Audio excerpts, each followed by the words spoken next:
genuine kon ni ñu koy waxee.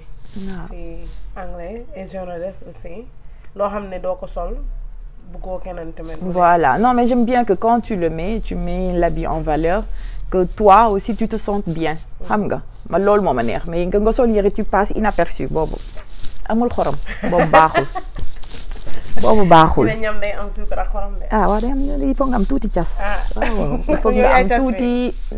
non non du ma cas bi mais non non dañuy essayer rek xam nga di ko kii non parce que normalement par rapport à la morphologie des gens par rapport à leur style et tout tu peux jouer avec ça c'est en fonction de ça que quand tu t'habilles noonu ngay mën a génnee affaire bi s'habiller c'est pas compliqué au fait tu peux t'habiller simple élégante décente sans que ça soit vulgaire et tu peux être jolie comme ça mais le fait de porter tout le temps des trucs serrés parce que c'est ce que j'ai remarqué ici parfois pour solo da ngay gis man bokk bugguma ay sol yoo xam ne sa yaram bi day nekk ci biti ak yooyu loolu moom c'est personnel moo tax j'aime bien tout ce que je fais c'est un peu ample c'est relax décalé un peu voilà ouais ubbeeku ouais non parce que ça dépend aussi parce que ici les femmes la plupart sont fortes la majeure partie de mes clientes elles n'ont pas 20 ans elles ont 30 et plus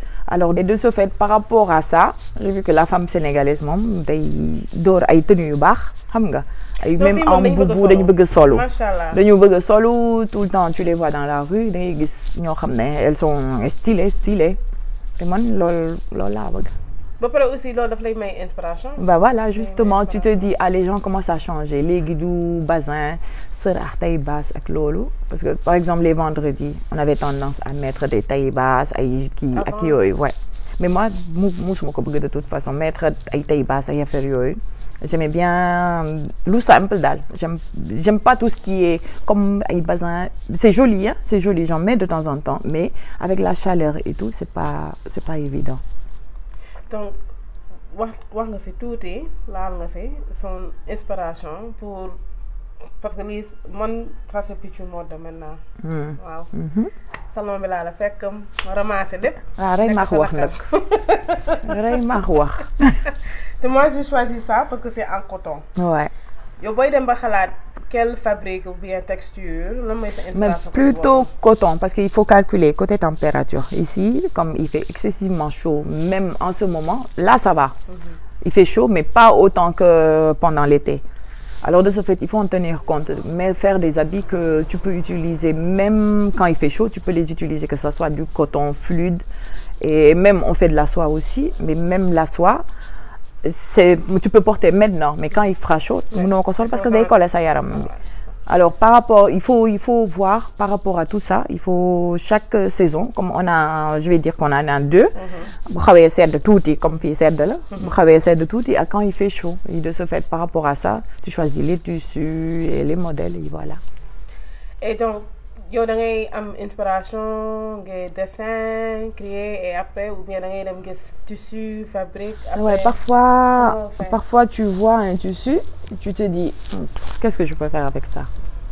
Tu peux prendre un tissu tu l'as 1 an tu gardes pendant 1 an doo xam loo siy def benn jour rek ngay ranger wala ngay kii dugg nga ne ah pourtant lii amoon naa ko de nga génne après tu fais quelque chose avec. Et voilà, c'est comme ça que ça marche. Même pour les tissus, tu prends les modèles. Je pense à mes modèles, j'ai les tailleurs. Je pense à mes modèles, c'est moi qui leur dis ce qu'ils doivent faire. Créer ça mes modèles et je leur dis comment je le veux et avec les finitions et tout parce que ça c'est important. Ouais. Les finitions. Dama bëgg soo retourner yére bi au moins que tu vois pas des bouts de fil qui pendent de gauche à droite ou que ourlet bi baaxul ou il y a plein de détails à regarder. Et voilà, parce que Et comment décider le price point ñuy wax ci anglais le point d'acheter parce que comme ni nga ko waxee.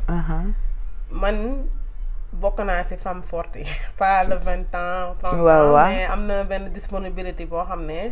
ñun suñu genre mën nañ ko dépenser pour mën a solo. Ouais, c'est vrai. So la nga xalaat ba ne pourtant war naa mën a commencer sama price point fii nii wala ma yokk def ko nii. Ouais, mais par exemple, au début, j'avais pas... Tu as des frais parce que tu as des tailleurs à payer, tu as le courant à payer, plein de choses. Mais comme j'étais à la maison, J'avais mon coin dans le jardin où j'avais mis les tailleurs et j'exposais dans le salon. Là, j'avais pas beaucoup de frais, tu vois. Et par rapport à ça, et moi, j'aime pas, comme je le fais par plaisir aussi, j'aime pas exagérer sur les prix. Mais par exemple, maintenant, c'est un peu différent parce que tu as des charges, tu as un magasin à payer, tu as les tailleurs à payer, plein de charges. Il faut gagner un peu si tu veux faire. Et de ce fait, par rapport à ça, mais j'essaie toujours d'ajuster les prix de telle sorte que ce soit abordable. Pas que tu achètes, ça dépend de la matière, ça dépend du modèle, le temps que ça prend. Il faut faire des calculs avant. Et tout le habillé qui est dans le magasin, c'est toi qui fais ou bien Oui, c'est moi. Non, tous les habits, c'est moi. Alors de ce fait, par exemple, j'ai une tata qui fait des bijoux. Comme ce que je porte là, c'est Tata Nafi. C'est Tata Nafi qui les fait, elle fait de très beaux bijoux. Alors c'est elle qui m'a, la première fois que j'ai fait une exposition à Caïdas, c'était à Caïdas. Et c'est elle qui m'a mis là-bas. Au début, j'étais pas connectée du tout. Je connaissais pas le milieu. Moi, je me ah Fatou, vas-y, fais-le, expliquez-moi à qui. D'accord, je suis allée. Avec d'autres qui sont, comment elle s'appelle, Paloma aussi de Favelas, un restaurant qui est au point E. C'est là-bas où j'ai fait ma première vente. Là-bas, j'ai fait son père et tout le monde, toute sa famille. 3 ans, il passe? Ouais, 2 ans et demi, je pense, 2 ans et demi. Parce que j'avais des habits à la maison, j'en avais plein. Parce que comme je fais des projets, j'en avais mon tonne. Et de ce fait, il m'a dit, Fatou, ça va bien. Tu veux, parce qu'on pense ouvrir le restaurant et on aimerait que tu exposes là-bas. Je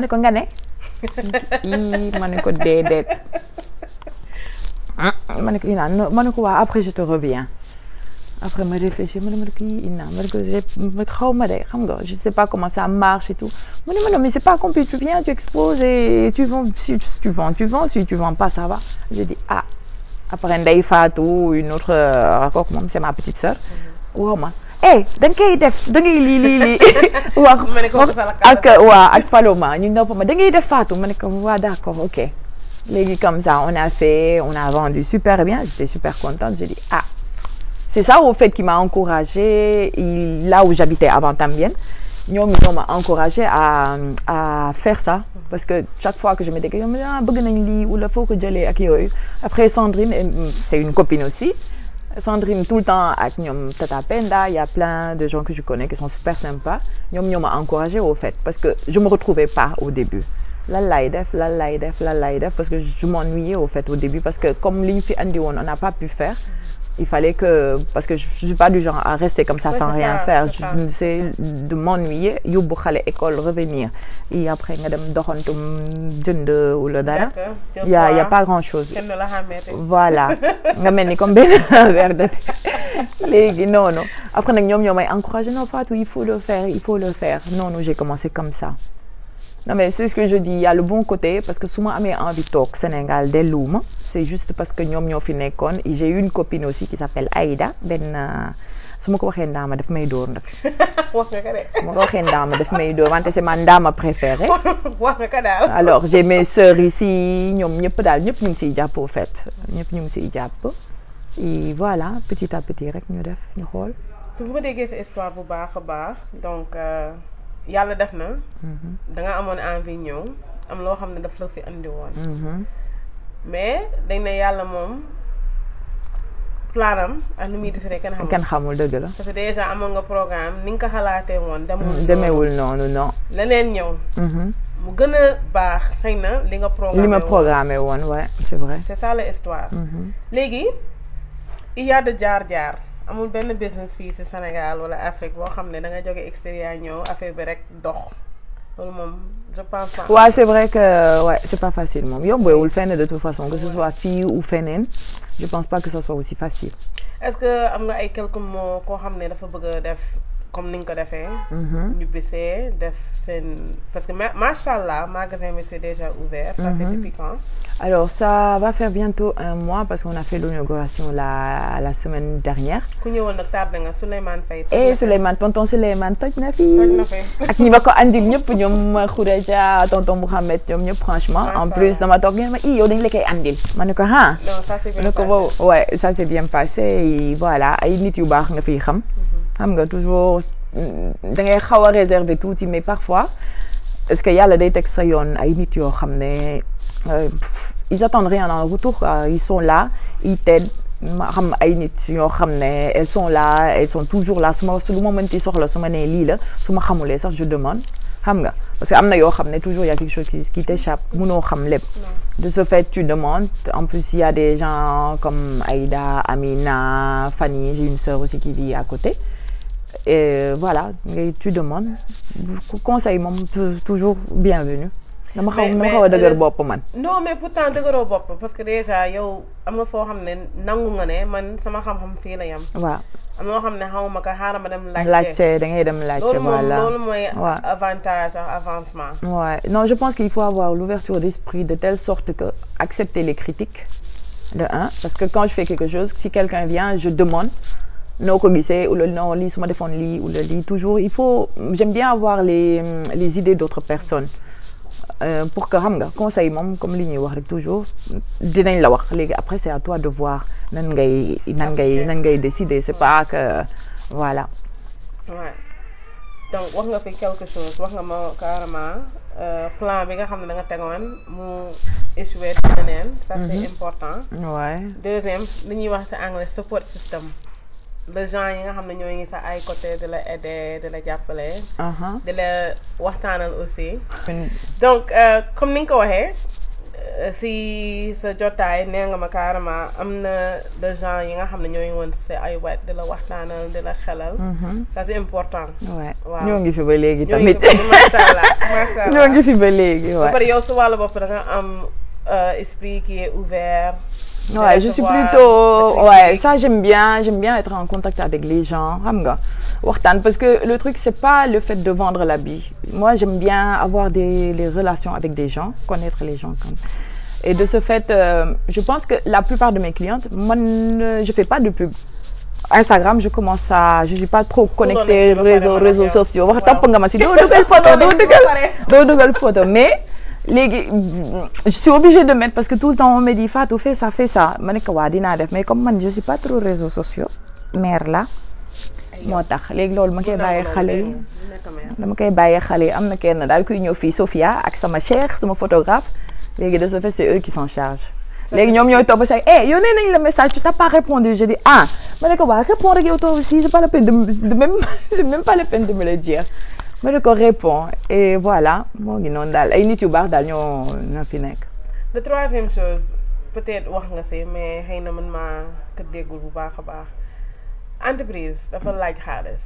waay pour nga taxaw ko am des idées ngay dem di jënd sa ay tissus sa fabrique sa source income fu mu jógee exactement liggéey bi la wala da nga am koo xam ne moo ngi la doon taxaw si ginnaaw ko jàppale la. waaw am naa nga xam ne dañuy xalaat. waaw bés dina ñëw bëgg naa dellu man lan. non mais ñëw bi xam nga tamit problème bi ñëpp bëgg nañ ñëw je pense. la plupart des gens qui ont immigré ku nekk sa rêve mooy que nga dem liggéey après avoir un peu loo xam ne di nga ko mën a investir fii nga ñëw am un peu de commodité je vais dire léegi par rapport à ça man am naa je vais pas dire que. Ouais, j'ai eu de l'aide comme en plus comme j'ai été à la maison pendant un certain temps j'essayais de travailler d'économiser aussi pour pouvoir le faire moi-même xam nga léegi ak j'ai eu de l'aide bien sûr mais j'essaie de faire petit à petit je suis pas pressée on essaie de faire comme ni muy ñëwee daal mais tu le fais essayer d'avancer petit à petit. Ouais. Parce que aussi defe naa loo xam ne sa ñax moo si dugg. Voilà non mais tu le fais avec passion loo xam ne yow tu te dis je veux que ça soit moi. même bu la nit di may sax tu te dis même bu ma nit bi mayee man bëgg naa xam nga am au moins parce que dafa yomb torop nga ñëw rek ñu ne jox la am demal def. xam nga parce que pour Ibi c'était pas évident vu les situations yoo xam ne xam nga doo ko mën wax mais je pense que ñun ñëpp bu ñu defoon noonu ku nekk on essaie de s'en sortir xam nga di def ndànk-ndànk parce que lépp du xëy rek sotti du xëy rek sotti de ce fait avec les peu de moyens on peut commencer petit à petit et essayer de développer dans n'importe quel secteur.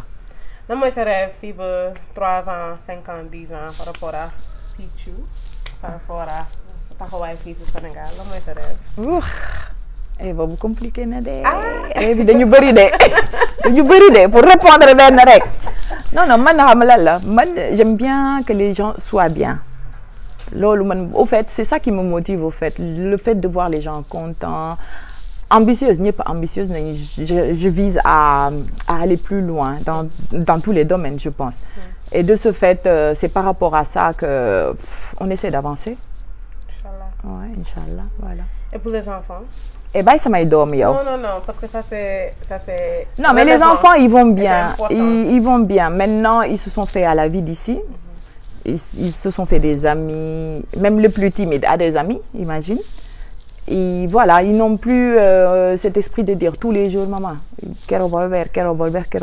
déggatuma ko léegi pour le moins. Ah c'est bien. Ouais léegi déggatuma que je veux rentrer ou lii ak lii critique yi ak yooyu léegi ça va ils sont bien ils se sont fait leurs amis ak tout léegi de ce fait franchement on se plaint pas. ban langue la ñuy làkk si kër ga. Alors ak man ils parlent espagnol ak leur père ils parlent euskera. Après français avec les amis et avec ma cousine à la maison ils parlent wolof. Elle leur parle wolof pour ñu dégg tamit. Parce que man su ma leen waxee wolof ou le français dañ may répondre toujours en espagnol je sais pas pourquoi. Parce qu'ils ont l'habitude mais c'est bien parce que comme ils parlent plusieurs langues ils vont pas perdre ils vont pas les perdre et de ce fait maintenant ils sont avec l'anglais après xanaa ñoom bu ñu mënee ñu jàngal ma. waaw non man maa lay joxe cours. boobu am naa ko ma jàngal ba pare yow am naa ko ma jàngal. Pour mon dernière question est-ce que am na quelque chose boo xam ne vraiment daf la manqué par rapport à sa dëkkuwaay Espagne loo xam ne bu demee doon tey xëy na dañ ko àndaale.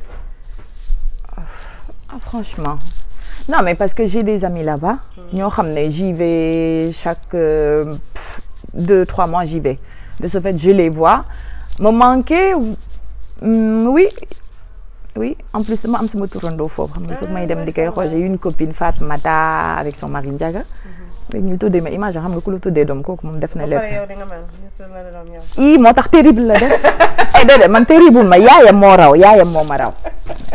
ma raw de ce fait mais xale bi bébé Fatou c'est autre chose avec ses sœurs et tout j'aime bien aller là-bas dem nekk ak ñoom même si c'est quelques jours dem après je reviens. En tout cas Fatou maa ngi lay sant di la gërëm. sant naa la jour bi ma demoon si monument ba sama xarit moo ma fa yóbbu woon. waaw c'est vrai shout out to you Toyo thanks moo ma fa yóbbu woon. ouais mu sàcc dugg.